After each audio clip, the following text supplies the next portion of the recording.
Hello students, मैं robin Gupta आप सभी का एक बार फिर स्वागत करता हूं अपने चैनल में। आज मैं आपको बताता हूं रोले की प्रमेय, लेकिन उसके कुछ ऐसे क्वेश्चंस जिसमें हमें एक रोले की प्रमेय का सत्यापन करना पड़ेगा। देखिए, इससे पिछले वीडियो में जो मैंने बताए थे वो ये बताए थे कि रोले की प्रमेय लागू होती है या नहीं। तो मोस्टली क्वेश्चंस वो या शायद सारे ही क्वेश्चंस ऐसे थे जिसमें रोले की प्रमेय लागू नहीं होती थी। आज ऐसे क्वेश्चंस होंगे जिसमें रोले की प्रमेय लागू भी होगी, तो फिर उसका सत्यापन भी करना पड़ेगा। तो देखिए, सबसे पहला क्वेश्चन एक सिंपल सा ही है, शायद आपकी बुक में भी दे रखा है लेकिन मैंने थोड़ा अलग लिखा है। X square plus 2x minus 8 f x equal to x square plus 2x minus 8 एक द्विघातीय समीकरण, और अंतराल दे रखा है x बिलोंग्स टू -4, 2। देखिए, रोले की प्रमेय का चाहे कोई भी क्वेश्चन आए, अंतराल आपको जरूर लिखा हुआ मिलेगा और वो एक बंद अंतराल ही होगा। ये हर क्वेश्चन में होगा, ये बात आप जरूर नोटिस करें। तो इस अंतराल के लिए हमें इस फलन पे देखना है, रोले की प्रमेय अगर लागू होती है तो उसका सत्यापन भी करके दिखाना है। तो सबसे पहले देखिए, जैसे पिछले वीडियो में मैंने आपको बताया, हम ये देखेंगे f a is equal to F b. ये कंडीशन सबसे आसान भी होती है तो हम इसे सबसे पहले ही करेंगे, जैसे पिछले वीडियो में मैंने बताया। यानी एफ ए यानी एफ का मान निकालें -4 पे फलन का मान, और फिर फलन का मान 2 पे भी निकालें। तो f-4 और f2। तो पहले देखिए, चलिए मैं -4 पे निकालता हूं। अगर हम इसका मान -4 पे निकालें तो -4 का वर्ग 2 इंटू -4 -8, 16 -8 यानी 16 -16 0 आ गया। और ऐसे अगर हम 2 पे मान निकालें इसका, क्योंकि लास्ट वाला मान कितना है 2, तो 2 का वर्ग प्लस 2 इंटू 2 -8 यानी 4 और 4 8, 8 - 8 0। ये देखिए इक्वल आ गई, यानी ये कंडीशन तो प्रूफ हो गई, f a is equal to F b. अब देखिए, मैंने कहा था अगर f a is equal to F b वाली कंडीशन सही प्रूफ हो जाती है आपकी, तो उसके बाद हम चेक करेंगे अवकलनीयता। तो अवकलनीयता के लिए देखिए, मैंने इसका अवकलन किया, जैसे आपको देखिए पिछले वीडियो में भी बताए थे 1-2 क्वेश्चंस जिसमें मैंने अवकलनीयता वाला भी बताया था। तो उसमें हमें पहले ही अवकलन करना पड़ेगा फलन का। ये तो बहुत एक सिंपल सा है, इसका अवकलन कितना आएगा 2x प्लस 2, क्योंकि नियतांक का 0 होता है। अब देखिए, ये f डैश x जो हमारा आता है वो 2x प्लस 2 आता है, तो ये हमें इसी पे देखना है, यानी 2x प्लस 2 पर x का इस अंतराल में कोई ऐसा मान है जिसे हम यहां पे रखें x की जगह, तो ये चीज अनंत यानी अपरिभाषित हो। यानी -4 से लेकर 2 तक के अंतराल में, यानी इस अंतराल में कोई ऐसा मान x का है जिसे हम यहां पे रखें तो ये अनंत हो जाए। तो देखिए, ये अनंत वैसे भी नहीं हो सकता। ये तो अनंत तब होता जब ये 1/, इस तरीके से लिखा होता, यानी 1/2x प्लस 2, क्योंकि जब बटे में 0 आता है तभी तो कोई चीज अनंत होती है। जब ये बटे में है ही नहीं फंक्शन, यानी ये अंश बटे हर के रूप में ही नहीं है, तो ये अनंत कभी हो ही नहीं सकता। यानी इस अंतराल में ऐसा कोई मान नहीं होगा x का जिसे हम यहां पे रखें तो ये चीज अनंत यानी कि अपरिभाषित है। इसका मतलब है इस अंतराल में x के सभी मानों के लिए ये परिभाषित है। और यही चीज देखिए मैंने नीचे लिखी भी है, क्योंकि f डैश x अंतराल -4 से लेकर 2, वो भी खुला अंतराल। देखिए, अवकलनीयता खुले अंतराल में ही देखनी है। -4, 2 में x के सभी मानों के लिए परिभाषित है, यानी ये जो f डैश था ये सभी मानों के लिए परिभाषित है। और अगर ये सभी मानों के लिए परिभाषित है इस अंतराल में, तो ये फलन अवकलनीय भी है। अतः फलन f(x) अंतराल -4, 2 में अवकलनीय है। अब चलिए देखिए, अवकलनीयता भी प्रूफ हो गई। अब ये 2 कंडीशन जब प्रूफ हो गई तो तीसरी कंडीशन किसकी बची? सतत वाली। तो अब हमें देखना है ये सतत है या नहीं। तो जैसे देखिए, मैंने आपको सततता वाली प्रश्नावली बताई थी कि बाईं पक्ष सीमा दाईं पक्ष सीमा निकालते हैं, ऐसा यहां पे करने की जरूरत नहीं है। आपको जो भी फलन दे रखा है, जैसे ये दे रखा है फलन x² प्लस 2x माइनस 8, आपको ये देखना है इस अंतराल में अगर ये फलन x के सभी मानों के लिए परिभाषित है तो ये सतत भी होगा। कोई प्रूफ करके दिखाने की जरूरत नहीं है। यानी आप कोई मान x का ऐसा सोचें इस अंतराल में जो हम यहां पे रखें तो ये चीज अनंत हो जाए, यानी अपरिभाषित। ऐसा नहीं हो सकता क्योंकि ये भी बटे में नहीं है।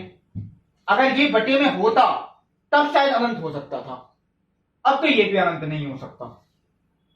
इसका मतलब है, ये देखिए लाइन आपको हर क्वेश्चन में लिखनी है, चाहे कोई भी क्वेश्चन हो। चूंकि फलन एफ एक्स अंतराल -4, 2, ये बंद अंतराल देखिए, सततता जो देखनी है वो बंद अंतराल में देखनी है। चूंकि फलन एफ एक्स अंतराल -4, 2 में एक्स के सभी मानों के लिए परिभाषित है, अतः फलन एफ एक्स अंतराल -4, 2 में सतत है। देखिए अवकलनीयता के लिए जो देखना है हमें कि कौन सा फलन परिभाषित है, वो है एफ डैश एक्स, और जो सततता के लिए हमें देखना है कि कौन सा फलन परिभाषित है, वो देखना है एफ एक्स। तो देखिए ये परिभाषित है तो ये सतत होगा, और अगर ये परिभाषित है तो ये अवकलनीय होगा, यानी फलन अवकलनीय होगा। फलन की अवकलनीयता के लिए ये फलन परिभाषित होना चाहिए, और फलन की सततता के लिए यही फलन परिभाषित होना चाहिए। अब देखिए तीनों कंडीशन बिल्कुल ठीक है, f is equal to F b, ये बिल्कुल प्रूफ होती है। अवकलनीय तो फलन हर मान के लिए अवकलनीय है, और सतत एक्स के प्रत्येक मान के लिए फलन सतत भी है। इसका मतलब रोले की प्रमेय लागू होती है। अब रोले की प्रमेय अगर लागू होती है तो हमें आगे का पार्ट भी पूरा करके दिखाना है, क्योंकि देखिए मैंने इसका सूत्र लिखवाया था f dash c is equal to 0, और ये सी ऐसा मान है जो इस अंतराल में होना चाहिए। अगर ये आ गया तो आपका प्रूफ हो जाएगा। तो f dash c is equal to 0, देखिए तो इसका सूत्र है, आप सूत्र मान के ही चलें, ये तो आपको यहीं से स्टार्ट करना है। एफ डैश सी का मान कैसे निकालें, एफ डैश देखिए ये लिखा है, तो एफ डैश सी का मतलब मुझे एक्स की जगह क्या रखना पड़ेगा, सी, तो वो हो गया 2c + 2, वो देखिए ये आ गया, यानी एफ डैश सी का मान कितना हो गया 2c + 2 = 0, तो 2c is equal to -2, c is equal to कितना आ गया -k1। अब देखिए c का जो मान है ये इसी अंतराल में आ रहा है, और यही हमें प्रूफ भी करना था कि जो भी मान आएगा, चाहे 2 मान आए चाहे 3 मान, देखिए जितने आएंगे वो इस अंतराल में होने चाहिए, तो वो हम सब लिख के आएंगे। हमें केवल वो उत्तर लिखना है, ये अंडरलाइन करके दिखाना है जो अंतराल में होना चाहिए। तो ये जो -1 वाला मान है ये अंतराल में है, क्योंकि वो -4 और 2 के बीच में आता भी है, और इससे ही ये देखिए सिद्ध होता है, अतः रोले की प्रमेय सत्यापित होती है। तो ये देखिए मैंने इसका आज एक अभी ये पहला क्वेश्चन बताया। अब मैं आपको बताता हूं, देखिए question number 2, f x equal to, अब की बार मैंने त्रिघातीय समीकरण लिखी है, पहले द्विघातीय थी, अब की बार ये त्रिघातीय समीकरण, और ये इस अंतराल के लिए यानी 1 से लेके 3 तक। मैंने तो कहा था देखिए एक हर क्वेश्चन में बंद अंतराल वो जरूर मिलेगा, अगर रोले की प्रमेय सत्यापन करवानी है, चाहे ये चेक करवाना है कि वो लागू होती है या नहीं। तो सबसे पहला प्रतिबंध जैसे कि हम करते आए हैं, फलन का मान हम 1 पे निकालें, यानी कि f1। तो अगर हम x का मान 1 रखते हैं तो 1 का क्यूब यानी कि 1, -6 × 1 का स्क्वायर वो 6 ही आएगा, प्लस 11 × 1 यानी 11 माइनस के 6 इक्वल टू 12 - 12 यानी कि वो 0 आए। ये जरूरी नहीं कि 0 ही आए, ये कुछ भी आ सकते हैं, लेकिन ये होने आपस में बराबर चाहिए। अब ये देखना है कि हमें 3 पे भी इसका मान 0 है या नहीं, अगर है तो f1 = f3 हो जाएगा। यानी अगर हम 3 पे चेक करके देखें तो यानी 3 का क्यूब वो हो गया देखिए 27, -6 × 3 का स्क्वायर, तो 6 × 9 वो कितना हो गया 54, प्लस 11 × 3 यानी कि 33, माइनस के 6, 27 + 33 यानी 60, और 60 - 60 वो आ गया 0। इसका मतलब हमने प्रूव करके दिखाया कि f1 का मान और f3 का मान ये इक्वल हैं, तो ये जो पहला प्रतिबंध था आपका वो f a = fb वो प्रूफ हो गया। अब आता है अवकलनीयता। तो मैंने इसका देखिए अवकलन किया, ये भी सिंपल ही था, x³ का 3x² -6 × 2x यानी 12x प्लस 11 × 1 यानी 11, केवल नियतांक का तो देखिए 0 ही हो गया। अब ये देखिए पिछले क्वेश्चन की तरह ही हमें सोचना है कि ये जो फलन है यानी कि f डैश, ये सभी मानों के लिए परिभाषित है या नहीं है इस अंतराल में। तो देखिए x के सारे मान कोई भी रख के देख लें 1 से लेके 3 तक, ये अनंत हो ही नहीं सकता कभी। अगर ये बटे में होता तो शायद हो सकता था पॉसिबिलिटी, क्योंकि बटे में तो है ही नहीं, क्योंकि अनंत देखिए उत्तर तब आता है जब 1/0 इस तरीके की कोई प्रतिबंध बने, यहां तो ऐसा हो ही नहीं सकता। इसका मतलब है हम यही लाइन लिखेंगे, चूंकि एफ डैश एक्स अंतराल 1,3 में एक्स के सभी मानों के लिए परिभाषित है, अतः फलन एफ एक्स अंतराल 1,3 में अवकलनीय है। और देखिए अवकलनीयता बार बार कह रहा हूं खुले अंतराल में ही देखनी है। अब आता है देखिए तीसरा पार्ट इसका, यानी सततता। तो सततता के लिए हमें यही फलन देखना है कि इस अंतराल में एक्स के सभी मानों के लिए यह फलन परिभाषित है या नहीं है, और अगर है परिभाषित तो ये सतत भी होगा। तो देखिए ये भी क्योंकि बटे में तो है ही नहीं, ये अनंत कभी हो ही नहीं सकता। आप एक्स का कोई भी मान रख के देख लें, कोई ना कोई उत्तर आपका निकल के आएगा। तो यानी ये परिभाषित है। परिभाषित होने का मतलब आपका कोई ना कोई आंसर निकल के आना चाहिए, अनंत नहीं आना चाहिए। तो इसका मतलब है यही चीज देखिए मैं यहां लिखूंगा, चूंकि फलन एफ एक्स अंतराल 1,3 देखिए वन अंतराल ही होगा में एक्स के सभी मानों के लिए परिभाषित है, अतः फलन एफ एक्स अंतराल 1,3 में सतत है। अब देखिए तीनों कंडीशन प्रूफ होती हैं, F is equal to F B, अवकलनीयता, सततता, तीनों कंडीशन प्रूफ हुई। इसका मतलब यह हो गया रोले की प्रमेय लागू होती है। अब इसके अनुसार जैसे मैंने आपका सूत्र लिखवाया, f dash c is equal to 0 और एफ डैश सी वो यहां से निकलेगा। हम एफ की जगह केवल क्या रख देंगे, सी। तो ये कितना हो गया देखिए 3c² माइनस के 12c प्लस के 11 इक्वल टू 0। अब देखिए ये हम हल कैसे करें।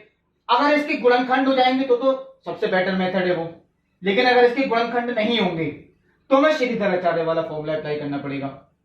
तो 33 के ऐसे गुणनखंड जिन्हें जोड़ के 12y, ऐसा देखिए हो भी नहीं सकता, वो 11 और 3 खुद होते तो 14 आता। इसका मतलब गुणनखंड तो पॉसिबल नहीं है। यानी c is equal to Shridharacharya वाला सूत्र माइनस के b प्लस माइनस वर्गमूल b² माइनस 4ac माइनस के देखिए b माइनस b का मान माइनस के 12 प्लस माइनस वर्गमूल b² minus 4 into a into सी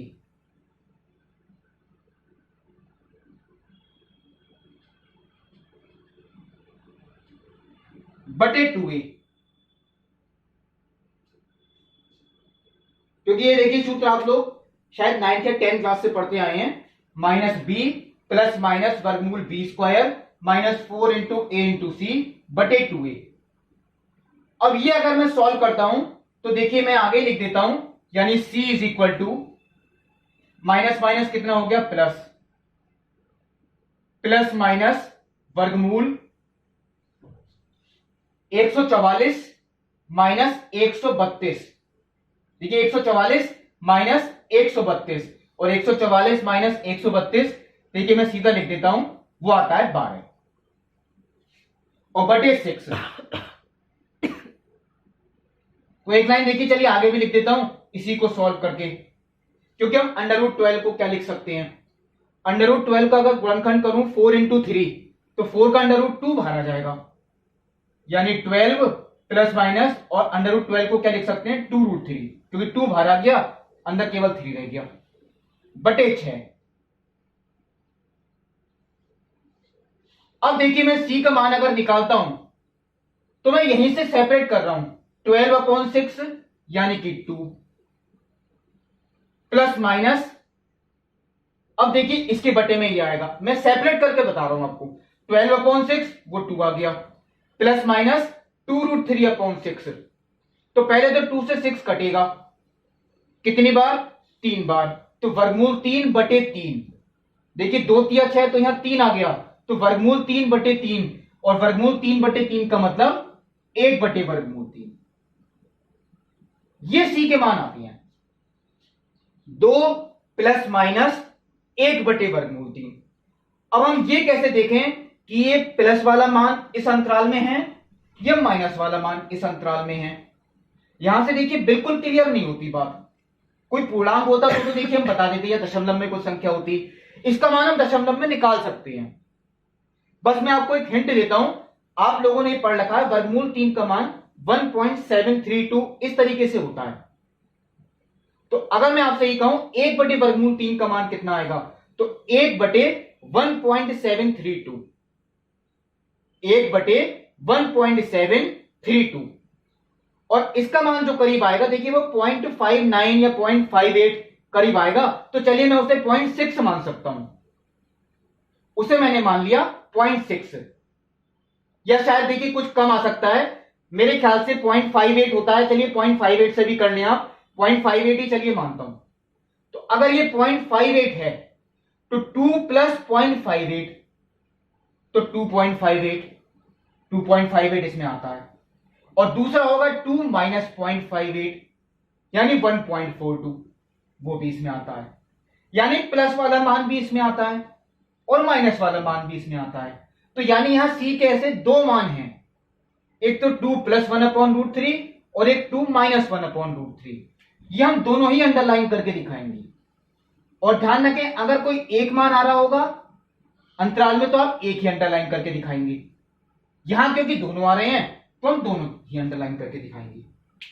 अब मैंने ये बात पेपर में लिखवाई भी थी, कम से कम एक मान ऐसा अवश्य होगा। तो कम से कम का मतलब एक भी हो सकता है, एक से ज्यादा भी हो सकते हैं। यहां दो निकल आए, कभी कभी 3 भी निकल के आते हैं और तीनों अंतराल में होती हैं। यानी ये रोले की प्रमेय हमने प्रूव किया, यानी क्या रोले की प्रमेय सत्यापित होती है। अब मैं आपको बताता हूं क्वेश्चन नंबर 3, fx = sin²x, यानी एक त्रिकोणमिति का क्वेश्चन मैंने लिखा fx = sin²x, और एक अंतराल दे रखा है x बिलोंग्स टू -π/2 +π/2। अब इस बद्ध अंतराल के लिए हमें देखना है कि ये फलन यानी इस पर रोले की प्रमेय लागू होती है या नहीं होती है। तो सबसे पहले देखिए वही स्टेप, fa और fb इक्वल है या नहीं। तो पहले हम इसका मान -π/2 पे निकालें, यानी sin² -π/2। तो अभी हम स्क्वायर पे ध्यान नहीं देते, ये मैंने कहा था जो बीच में पावर होती है इसका मतलब होता है पूरे का होल स्क्वायर। तो पहले तो हम sin -π/2 का मान निकालें। sin -π/2 यानी sin -90, और sin -θ कितना होता है -sin θ, यानी -sin90, और -sin90 यानी -1। लेकिन ये तो केवल इसका मान आया, इसका वर्ग भी तो है, तो -1 का वर्ग +1। और अब दूसरी बात, अगर हम x का मान 90 पे निकालें तो sin² 90 यानी sin90 का स्क्वायर, तो sin90 1, तो 1 का स्क्वायर 1। ये देखिए मैंने कहा था ये हमेशा 0 जरूरी नहीं आए, इक्वल आने चाहिए बस। तो यानी fa = fb, पहली कंडीशन प्रूफ। अब आता है दूसरा पार्ट इसका, यानी कि अवकलनीयता। तो मैंने इसका अवकलन किया sin²x का, और sin² का अवकलन यानी sin x का होल स्क्वायर, sin x का होल स्क्वायर, इसका करना है हमें अवकलन। तो sin x का जो होल स्क्वायर है, पहले हम sin x को x मानेंगे, x की पावर n का 2 sin x की पावर 2 - 1। बहुत सिंपल है, आप लोग देखिए अवकलन कर चुके हैं। sin x का होल स्क्वायर तो 2 × sin x की पावर 2 - 1, तो 2 sin x ही आएगा। और फिर sin x का भी करेंगे, वो कितना हो गया cos x, पहले x की पावर n का किया और फिर ब्रैकेट का किया, तो 2 sin x cos x। और ये जो सूत्र है पूरा आप लोग 11th में पढ़ चुके हैं, 2 sin x cos x sin 2x का सूत्र है, यानी f' = sin 2x। ये देखिए अब हमें देखना है कि अनंत तो नहीं हो सकता, तो आप लोग पढ़ चुके हैं x का मान कोई भी कोण हो, साइन कभी अनंत हो ही नहीं सकता, क्योंकि ये -1 और +1 के हमेशा बीच में होता है। तो आप चाहे अंतराल के लिए देखें या ना देखें, ये अनंत कभी हो ही नहीं सकता। यानी f' अंतराल -π/2 से +π/2 में x के सभी मानों के लिए परिभाषित है, अतः फलन fx अंतराल -π/2 π/2 में अवकलनीय है। अब आता है तीसरा पार्ट, यानी कि ये फलन। चूंकि फलन fx यानी कि ये अंतराल -π/2 +π/2 में x के सभी मानों के लिए परिभाषित है, ये भी कभी देखिए अनंत हो ही नहीं सकता, ये भी सारे मानों के लिए परिभाषित है। इसका मतलब ये फलन सतत भी है, क्योंकि देखिए सततता जो देखनी है वो हमें फलन से ही देखनी है, और जो अवकलनीयता देखनी है वो इसके अवकलन से देखनी है। तो ये देखिए तीनों पार्ट प्रूफ हो गए, f = fb, अवकलनीयता और सततता भी, यानी कि रोले की पिर में लागू होती है। अब अगर रोले की पिर में लागू होती है तो f dash c is equal to 0, यानी एफ डैश सी का मतलब sign 2c is equal to 0। अब साइन का मान 0 कब कब होता है, कौन कौन से ऐसे कोण होते हैं, तो मैं केवल कोण की बात कर रहा हूं। देखिए कोण ही लिखेंगे केवल यहां। साइन का मान 0 कौन कौन से कोण होता है, कोण तो केवल इतना ही है, तो एक तो 0 पे ही होता है और 180 पे होता है और 360 पे भी होता है। चलिए मैं 360 नहीं लिख रहा। अब एक बात, माइनस के 180 पे भी होता है साइन का मान 0, क्योंकि साइन माइनस थीटा कितना होता है, माइनस साइन थीटा, यानी माइनस साइन 180, तो माइनस के 0 को 0 ही माना जाएगा। माइनस में क्यों ले रहा हूं, क्योंकि यहां अंतराल माइनस से स्टार्ट है। अगर यह माइनस से स्टार्ट नहीं होता तो मैं माइनस का नहीं लेता। इसका मतलब है ये जो मुझे लेना है 2c इज इक्वल टू 0, 180 और माइनस के 180। इसका मतलब है जो 2c का मान है वो तीनों में से कुछ भी हो सकता है। तो 2 को अगर मैं बटे में लेके जाऊं तो पहला तो c का मान आता है 0, 2 इसके बटे में आया तो c का मान हो गया π/2, और 2 अगर इसके बटे में आया तो c का मान हो गया माइनस के π/2। अब देखिए मैंने कहा था यहां 3 उत्तर आए, इन तीनों में कौन से ऐसे मान हैं जो इस अंतराल में हैं। तीनों भी हो सकते हैं, 2 भी हो सकते हैं, तो कम से कम एक तो जरूर होगा। देखिए 0 तो क्लियर लगता है, माइनस के 90 से प्लस के 90 के बीच में है, तो 0 तो हम अंडरलाइन कर देंगे, ये तो बिल्कुल ठीक उत्तर है। अब आता है π/2। तो देखिए जो π/2 है, मैंने कहा था ये मान जो हमें देखने होते हैं c के, ये खुले अंतराल में देखने हैं, यानी अगर हमारा उत्तर माइनस के π/2 आया तो हम उसे नहीं लेंगे, क्योंकि माइनस के π/2 इसमें इंक्लूड ही नहीं है, यानी कि ये गलत है। और जो प्लस के π/2 है वो भी देखिए नहीं ले सकते, क्योंकि हमें खुले अंतराल में देखने हैं, तो ये भी गलत मान है, क्योंकि ये भी हम नहीं ले सकते। इसके बीच में अगर कोई आएगा उत्तर वो हमें लेना है, तो ये बिल्कुल सही है। अब देखिए कम से कम एक मान जरूर आएगा, तो एक मान हमारा आ भी गया, और इसी से रोले की पिर में सत्यापित होती है। तो ये देखिए मैंने आपको एक क्वेश्चन बताया। अब मैं आपको बताता हूं question number 4, fx equal to √4 minus x square, और अंतराल दे रखा है -2 से लेके +2 तक। अब देखिए क्वेश्चन मैंने वर्गमूल वाला भी लिखा, देखिए द्विघाती का भी बताया, त्रिघाती का, एक त्रिकोणमिति का बताया। मोस्टली क्वेश्चन इसी तरीके के होते हैं। एक मैं वर्गमूल वाला भी बताता हूं, यानी वर्गमूल के अंदर 4 माइनस एक्स स्क्वायर, और अंतराल दे रखा है -2 से लेके +2 तक। तो पहले तो देखिए हम यही चीज देखेंगे एफ ए और एफ बी इक्वल है या नहीं। तो इसका मान अगर हम -2 पे निकालते हैं तो यहां मुझे -2 रखना पड़ेगा। -2 का वर्ग 4, 4 - 4 0, और अगर +2 पे निकालें तो भी 4 - 2 का वर्ग यानी 4 - 4 0 आ गया। ये तो इक्वल हो गए, ये तो देखिए कोई प्रॉब्लम नहीं होती इसमें। अब आता है इसका अवकलनीयता देखने के लिए अवकलन करना। तो वर्गमूल के क्वेश्चन जो होते हैं वो मैंने आपको बताया था, उनके अवकलन का शॉर्ट मेथड आप हमेशा उसी से ही करके आए, मैंने भी देखिए उसी से ही किया। वर्गमूल में जो भी क्वेश्चन दे रखा है वो आप बटे में लिख दें 2 से गुणा करते हुए, यानी 1/2 गुणा वर्गमूल 4 माइनस एक्स स्क्वायर। जो भी क्वेश्चन वर्गमूल में दे रखा है उसकी 2 से गुणा करते हुए लिख दें बटे में, इनटू वर्गमूल के अंदर जो भी है उसका अवकलन गुणा में आएगा। तो वर्गमूल के अंदर क्या दे रखा है 4 माइनस एक्स स्क्वायर, इसका अवकलन अगर हम करें तो 4 का तो हो गया 0, माइनस एक्स स्क्वायर का क्या हो गया 2x, तो 0 - 2x माइनस के 2x, 2 से 2 कैंसिल, तो माइनस के x बटे वर्गमूल 4 माइनस एक्स स्क्वायर। ये शॉर्ट मेथड ही था। ये देखिए अवकलन आया। अब हमें ये देखना है कि इस अंतराल में यानी कि खुले अंतराल में ये सभी मानों के लिए परिभाषित है या कोई x का ऐसा मान भी है जो हम यहां पे रखें तो ये अनंत आ रहा हो। तो देखिए शायद आपके दिमाग में आएगा यहां अगर हम 2 रखते हैं तो ऊपर माइनस के 2 बटे 4 - 4 0, तो माइनस के 2/0 अनंत आ गया, या माइनस के 2 रख दूं। देखो 2 रखने पे भी अनंत आ रहा है और माइनस के 2 रखने पे भी 2/0 अनंत आ रहा है। लेकिन ना ही हम -2 रख सकते हैं ना ही +2, क्योंकि मैंने कहा था आपको एक खुले अंतराल में चेक करना है। तो खुले अंतराल का मतलब है हम -2 नहीं ले सकते ना ही +2 ले सकती हैं। इनके बीच में कोई मान होगा वो ले सकती हैं। उनमें से अगर कोई ऐसा मान है कि जिसपे अनंत आ रहा है तो यह अवकलनीय नहीं होगा। ऐसा कोई मान नहीं है, क्योंकि वो सिर्फ 2 और -2 इस पे हो सकता है।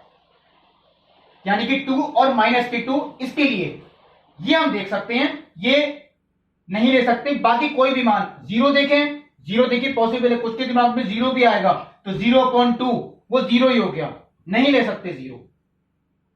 ये बात भी ध्यान रखें, 0 से मतलब अनंत नहीं है, 0 पे तो अवकलनीय है। बाकी आप कोई भी मान देख लें, ये परिभाषित ही है।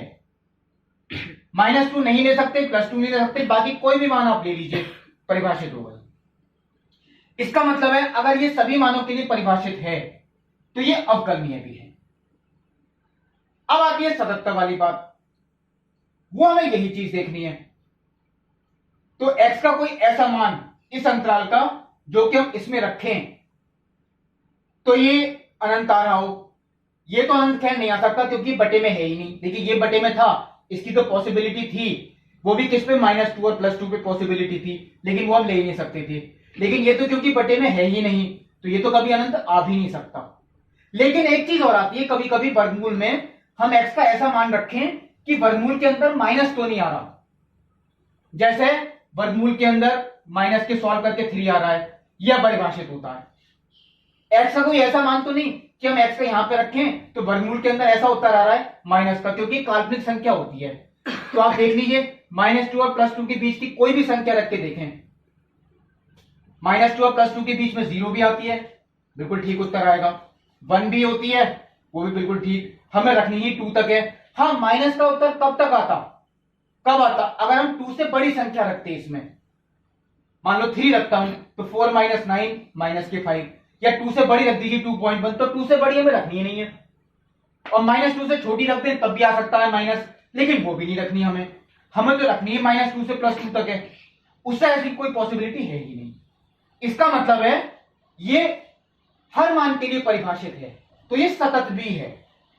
यानी फलन f(x) अंतराल -2, 2 में x के सभी मानों के लिए परिभाषित है। अतः फलन f(x) अंतराल -2, 2 में सतत है, यानी रोले की पिर में लागू होती है, क्योंकि तीनों कंडीशन आपकी सेटिस्फाई हो गई। अब यही चीज देखो, मैंने सूत्र लिखवाया था f' c = 0। f' का मतलब माइनस के c बटे वर्गमूल 4 - c² = 0। तो इसे सॉल्व करके देखिए तो गुणा में क्या, c = 0 आ गया, और 0 इसमें है भी, अतः रोले की पिर में सत्यापित होती है। तो ये देखिए, तो आपकी बुक में क्वेश्चंस नहीं थे, बुक में बहुत कम क्वेश्चंस हैं, मैंने अपनी ही तरफ से क्वेश्चंस आपको बताई थी।